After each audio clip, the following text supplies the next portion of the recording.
اهلا بيكم في قناتي. لاول مره تشوفوني ما تنسوش الاشتراك في القناه وتفعلوا زر الجرس عشان يوصلكوا اشعار بكل وصفه انزلها. هنعمل النهارده الفراخ المحشيه التحفه ديت. شايفين طريه جدا وجوسي من جوه والسوا بتاعها حلو قوي، ومن غير ما هسلقها ولا هحمرها ولا اي حاجه خالص. بجد حلوه جدا. اول حاجه هجيب الفراخ بتاعتي بالشكل اللي انتوا شايفينه دوت. هغسلها كويس وهنضفها واشيل الضفر اللي بيكون في الجناح كده، وهغسلها كويس وانقعها في ليمون وملح لمده نص ساعه، وهغسلها كويس من جوه ومن بره بالشكل ده. وهجيب بصلايه كبيره مفرومه، هحط عليها ملح وفلفل اسود، وهبدا ان انا ادعكهم بايدي كده عشان انزل كل السوائل الموجوده في البصل. زي ما انتوا شايفين كده هدعك البصلايه كويس عشان انزل الطعم. طبعا الطريقه دي بتتبلي الفراخ من جوه وبتخلي لحم الفراخ طعمه اصلا حلو يعني. اللحم نفسه متبل وطعمه حلو. هحشي بقى الفرخه واعمل لها مساج كده بالبصل، وهفتح كده بين اللحم وبين الجلد، وهبدا ان انا احشي المكان دوت. البصل بيديها تسكيره حلوه قوي وبيديها طعم حلو قوي، وفي نفس الوقت بيتبل لي الفراخ. ومش هحط بهار كتير ولا هحط توابل كتير عشان ما تغيرليش طعم الفراخ، هو ملح وفلفل اسود بس. هبدا احشيها كده من جوه ومن بره ومن تحت الجلد بالشكل اللي انتوا شايفينه دوت. وهسيبها بقى شويه، نص ساعه، ربع ساعه، ساعه، على حسب الوقت المتوفر عندكم، يعني على حسب ما تخلصوا اللي هو ايه. كل ما تسيبها كويس كل ما تكون يعني احلى، طعمها احلى يعني واطعم. هجيب معلقه من السمنه كده وهنزل عليها بصلايه كبيره مفرومه بالشكل اللي انتوا شايفينه ده، او متقطعه مكعبات صغيره. وهبدا ان انا اشوحها كده مع معلقه السمنه. هي بدات تدبل اهي. اول ما تبدا ان هي تصفر كده حاجه بسيطه، هنزل بمعلقه توم صغيره خالص. بتطعم الرز وبتخلي طعمه حلو قوي. بجد التركه ديت بتدي طعم حلو جدا للرز بتاع الفراخ. طبعا الرز بيبقى طعمه حلو جدا وشارب من طعم الفراخ وطعم التتبيله بتاعه البصل اللي حاطينها، بيبقى حلو قوي. هقلب بقى كويس كده بالشكل دوت. اول ما ريحه التوم تبدا تظهر، هو التوم ساقع شويه فهياخد معايا بس شويه. اول ما ريحته تبدا تطلع كده،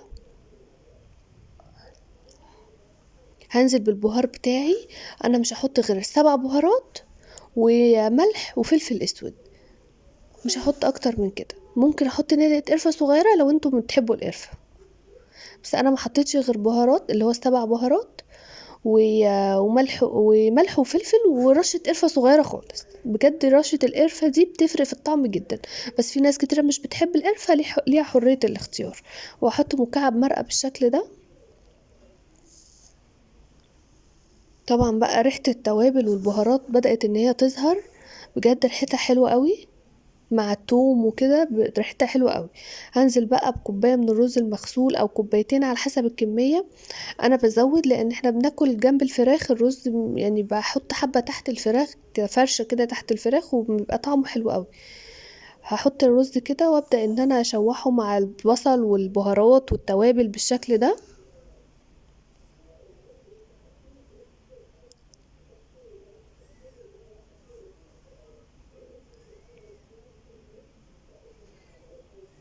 لازم اغلف الرزايه بالسمنه كويس عشان ما تعجنش معايا ويبقى طعمها حلو. هحط نص كوبايه صغيره من الميه، انا مش هحط اكتر من كده. انا عايزاه الرز مستوي يعني اقل من نص سوا. هسيبه بقى كده يتشرب مفيش 5 دقايق وهطفي عليه. احط بقى الملح. الملح برضو بيكون حسب الرغبه، وما ننساش ان احنا متبلين الفراخ برضو بملح، فناخد بالنا من موضوع الملح. بس كده خلاص خلص الرز. هجيب بقى بوله، ده الحاجة اللي هنغلف بيها الفراخ اللي هتدينا اللون الحلو اللي احنا شفناه في اول الفيديو ده. هحط معلقة من الكاتشب ومعلقة من الصلصة ومعلقة من الصوص الباربيكيو، من كل حاجة معلقة زي ما انتوا شايفين كده.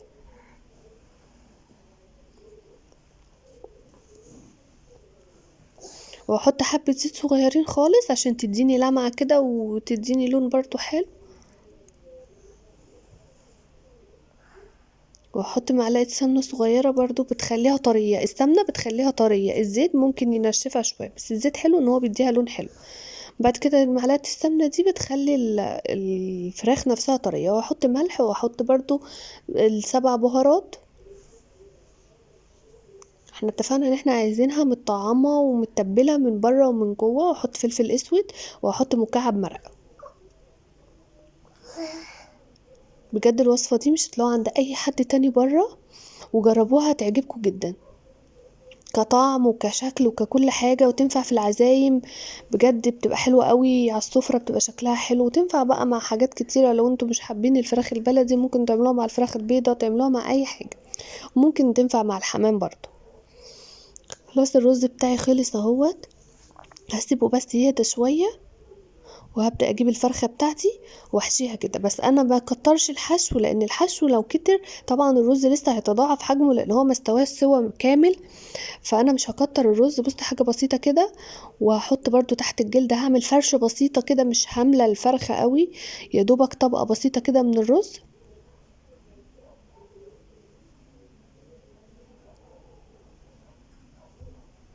وهبدا ان انا افرد بايدي، واكون مش عايزه الرز يكون مش متساوي، لا هفرد كده، هبطط بايدي وهسويه كويس كده زي ما انتوا شايفين.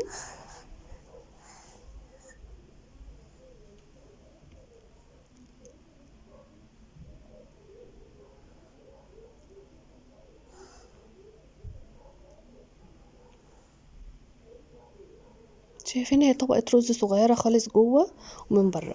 هدخل بقى الرجول بتاعت الفراخ بالشكل اللي انتوا شايفينه ده، هدخلها كده في الحتة المفتوحة في الفرخة.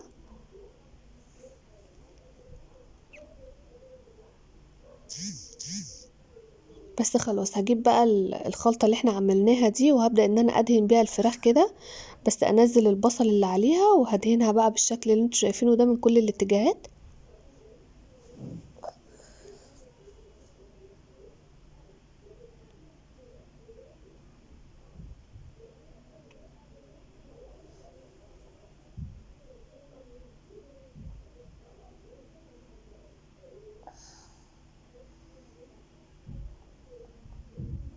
بعد كده هحطها في الكيس الحراري دوت. بجد الكيس ده حلو جدا، بيديها سوا وبيديها لون حلو قوي.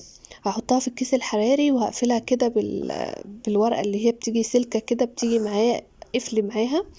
هقفلها كويس، وهاجي من الزاوية فوق هفتحها كده بالمقص عشان الكيس ما يفرقعش معايا.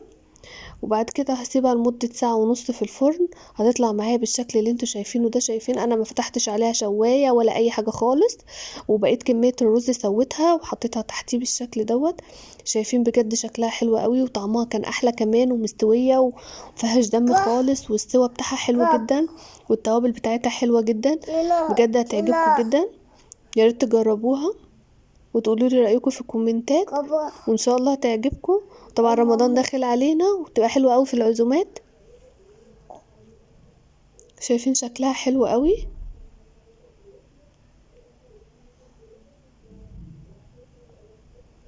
هنقطعها اهو مع بعض عشان نشوف من جوه. شايفين من جوه نظيفه، ما فيهاش دم، ما فيهاش اي حاجه. اللحم بتاعها مستوي وطري قوي، وطعمه كمان متبل وحلو قوي. متنسوش لو عجبكم الفيديو الاشتراك في القناه.